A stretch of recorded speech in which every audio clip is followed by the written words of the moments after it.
तो अब गाइस बड़ी मशक्कत के बाद गाड़ी चालू हो चुकी है और अब चलिए देखते हैं क्या होता है।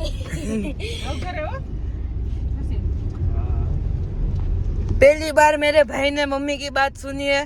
गिरिराज धरण की जय, महारानी की जय।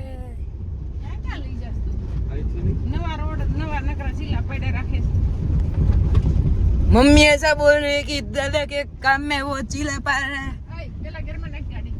मम्मी ऐसा बोल रही है पहले गियर में डाल, धीमे चला, clutch clutch clutch clutch. Accelerator ऊपर થી પકડી લે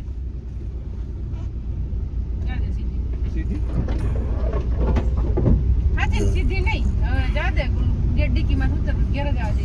हाँ एक्सीलेटर ऊपर। और मम्मी ऐसा बोल रही है कि डिक्की में से उतरना है और ये कोई जेसीबी है, देखो गाइस। आम आम आम आम आम आम आम केरबो से केरबो केरबो।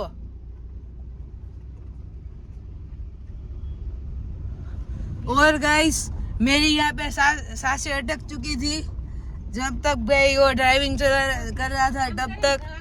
और गाइस आज का व्लॉग यहाँ पे एंड होता है।